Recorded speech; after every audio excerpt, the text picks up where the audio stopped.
Who said keema curry can only be made with meat? I'm making a silky, savoury keema masala, not with lamb or beef, but with cheap and cheerful soy mince.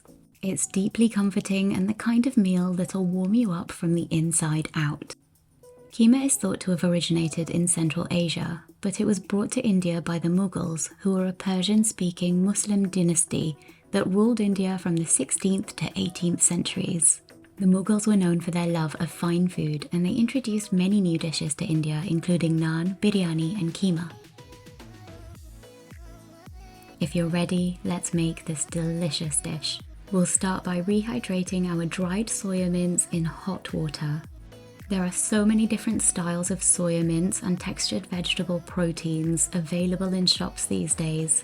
If you're using fresh or frozen soy mince, you can skip this step. Otherwise, leave this to soak for around 10 to 15 minutes, after which you can drain and rinse this thoroughly, and then give it a really good squeeze until it's mostly dry.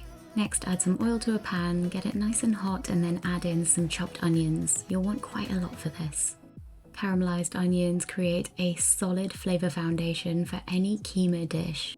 To help the onions break down and brown, I'll add some salt and sugar. Salt draws out the moisture from the onions so that they break down quickly, and sugar helps them to caramelize. Not only is this keema curry recipe totally delicious, it's also vegan, easy to adapt for gluten-free diets, nut-free, budget-friendly, high protein, and great for meal prep. Because sauteing the onions can take a little bit of time, I usually double the recipe for this dish, and then I stow half of it away in the freezer for another day. In fact, this is actually the type of curry that tastes better the next day or when it's defrosted from frozen. Once the onions are this colour, I'm going to add in some dried bay leaves or Indian bay leaves, which have a lovely savoury flavour, and some aromatics such as ginger and garlic. We don't add them any earlier than this because they can burn easily, and if they burn, your curry is going to taste bitter. Cook these out for a minute or two and then add in the rehydrated soy mince. If you're using fresh or frozen mince, you can add it at this stage. Now the next job is to toast this up until it is slightly craggy and browned in places. The natural sugars from the onions and the additional sugar that we added earlier will help facilitate this browning.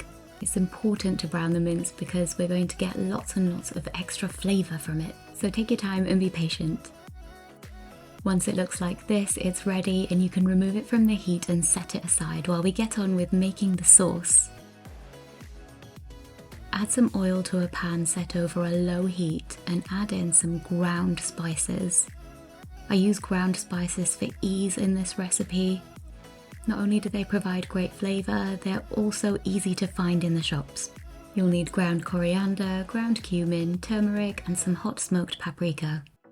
Give this a speedy mix and then quickly add in your tomatoes. I'm using canned tomatoes, but you can use any kind you like, including fresh. Be careful because it can bubble and spit. Another quick mix and then we're ready to add in our secret ingredient, which is dark soy sauce. Completely untraditional, but since this is a vegan keema recipe, we need to add in some savoury umami flavour, and nothing does that better than dark soy sauce. In fact, the combination of the dark soy sauce, onions, and smoked paprika is what makes this dish so deeply decadent, and without the meat. Instead of being dry and crumbly, I like my keema to have a luxurious, silky kind of texture to it.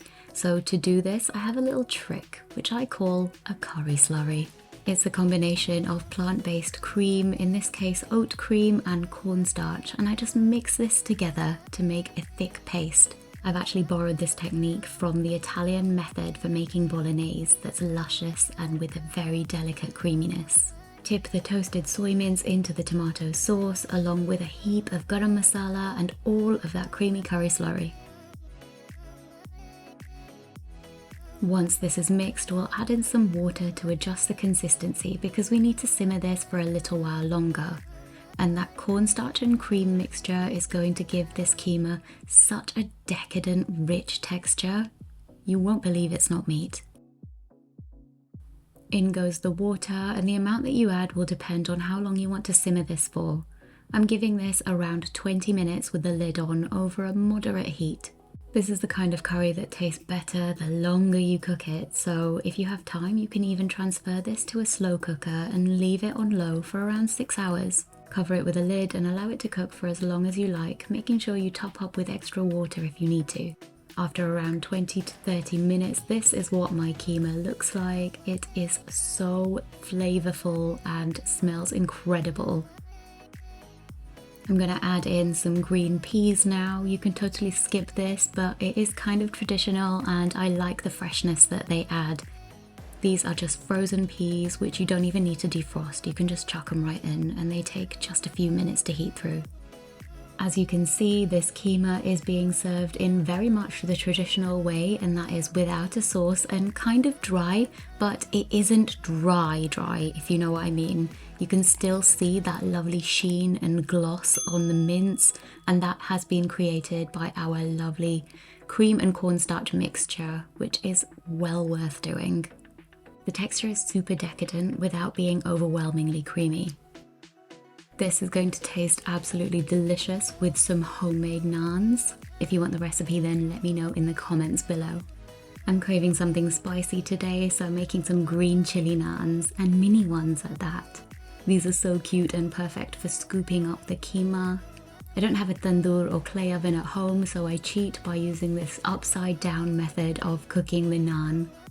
All you need to do is wet the underside of the naan and stick it to the pan, and then after a few seconds they'll bubble up and you can turn the pan over without them falling off and cook them over the open flame. Let's plate this up and devour our homemade vegan keema and chili naan. A little freshness and texture with some coriander and mint, as well as some fried onions and a few little blobs of vegan butter. This really is one of my favourite comfort foods to make. It's great for families big and small, and you can use it for meal prep and batch cooking. It's relatively inexpensive, provided you have a store cupboard with a few handy spices. Serve it with anything from naan and paratha to rice, in toasted sandwiches, and even in flatbreads and tacos. I like to mix it through pasta sometimes too. It's so versatile. Today, keema is a staple meal in Indian and Pakistani homes. You can eat it as a curry or even use it as a bread or samosa filling. Since I have some naan dough handy, let me show you how I stuff this keema into the dough to make a tasty keema naan, restaurant style.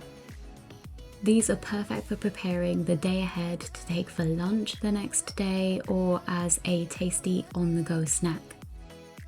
You can make them as thick or as thin as you like. I'm making them pretty thick today because I like my keema naan to have a lot of keema filling. Make sure you seal this up super tightly and pinch it to close off so that nothing falls out. And you must wait until the keema is totally cool before you do this, otherwise it's going to go straight through that dough.